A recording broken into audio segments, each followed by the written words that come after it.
আজকের এই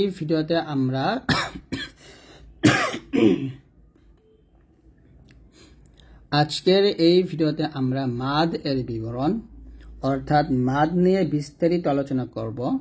যারা কোরআন মাজিদ পড়তে পারেন তাদের জন্য আজকের এই ভিডিওটা খুবই গুরুত্বপূর্ণ হবে ইনশাআল্লাহ। তো অবশ্যই ভিডিওটি সম্পূর্ণ দেখবেন, একটু টানবেন না। আমি মাদ নিয়ে এখানে সম্পূর্ণ বিস্তারিতভাবে আলোচনা করব। তো এখানে যখন লেখা আছে মাদ এর শাব্দিক অর্থ, মাদ শব্দের অর্থে বৃদ্ধি করা, টেনে পড়া, দীর্ঘ উচ্চারণ করা ইত্যাদি।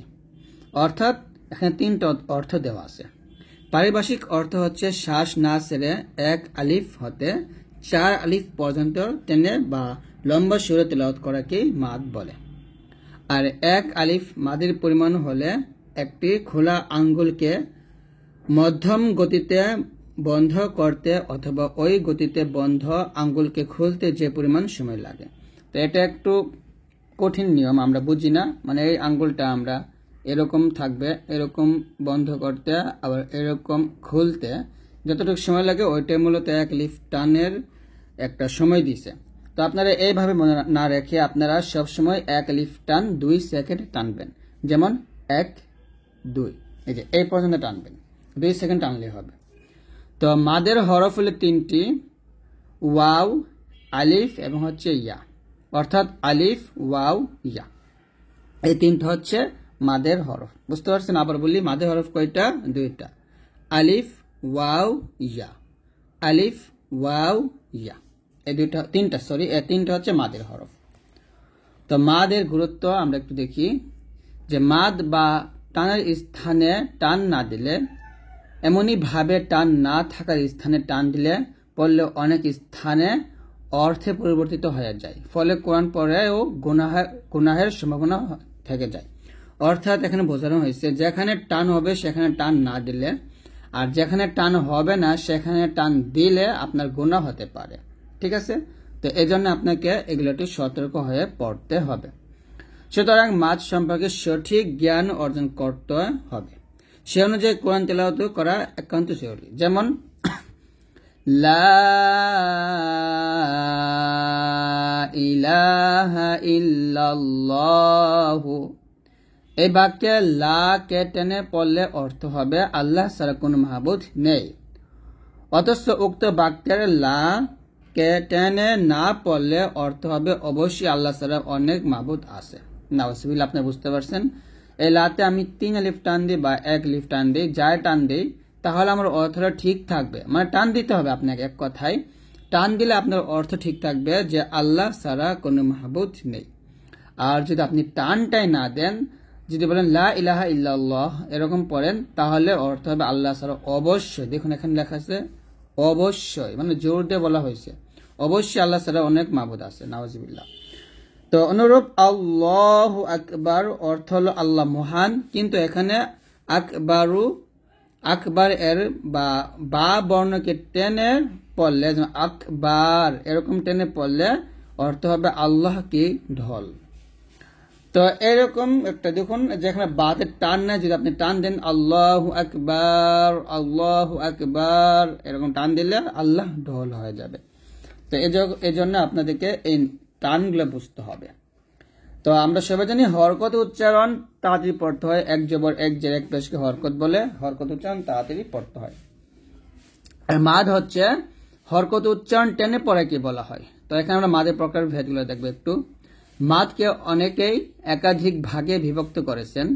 আমরা শিক্ষার্থীদের সুবিধার্থে মাদকে 3 ভাগে বিভক্ত করেছি: 1 আলিফ মাদ, 3 আলিফ মাদ এবং হলো 4 আলিফ মাদ।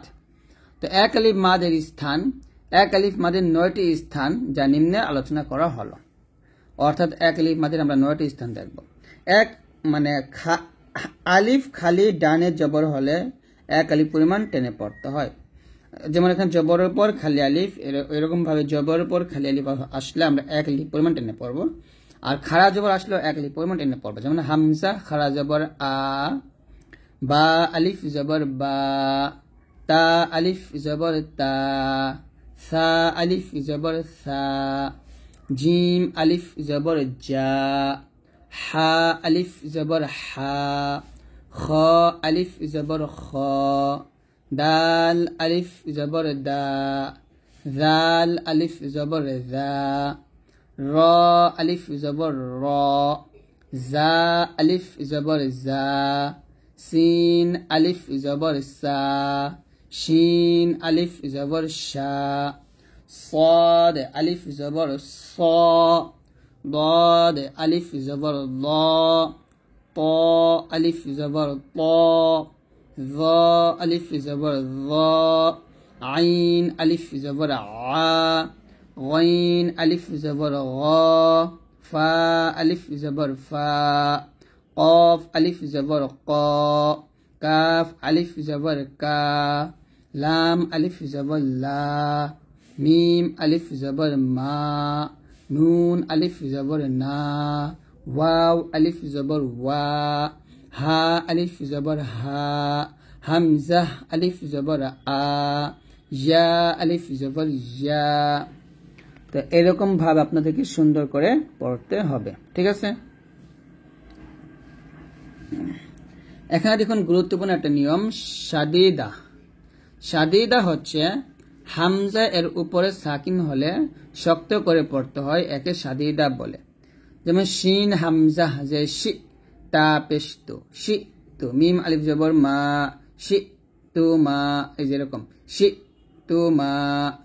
জিম হামজা যে জি তা জবর তা, জি তা।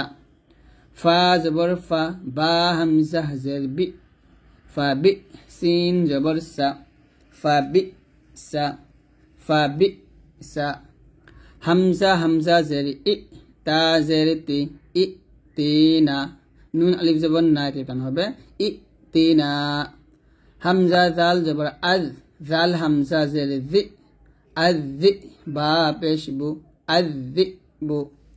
ওয়াও জবর ওয়া, তা হামজা পেশ তু, ওয়া ওয়া তু উই, ওয়া তু উই, এরকম তু উইহি, ফা তু। তা বাংলাটা করি, তা হামজা পেশ তু, ওয়াও ইয়াজের উই, হাজের হি, তু উইহি। তারপর ফা হামজা জবর ফা, তা ওয়াও পেশ তু, ফা তু। হামজা জবর আ, তা হামজা জবর তা, আতা, মিম পেশ মু, আতা মু, র ওয়াও পেশ রু, নুন জবর না, আতা মুরুনা। ইয়া হামজা জবর ইয়া, মিম পেশ মু, ইয়া মু, র পেশ রু, ইয়া মুরু, কাফ মিম পেশ কুম, ইয়া মুরুকুম, ইয়া মুরুকুম, ইয়া মুরুকুম। এরকম বলবেন। আবারও শি তুমা, জি তা, ফা বি সা, ই তিনা, আযি বু, ওয়া তু উই, তু উইহি, ফা তু, আতা মুরুনা, ইয়া মুরুকুম। তো এরকম ভাবে আপনারা এই শাদীদা হরফগুলো পড়বেন। তো যাই হোক, আমরা আবার এখন মাঝে চলে যাব। তো এরকম ভাবে জবর উপর খালি আলিফ, পেশ উপর ওয়াও সাকিন এবং জের উপর ইয়া সাকিন আসলে আমরা এক লিপ পরিমাণ টেনে পড়বো। তো এগুলো আমরা ইনশাআল্লাহ আরেকটা ভিডিওতে শিখাবো।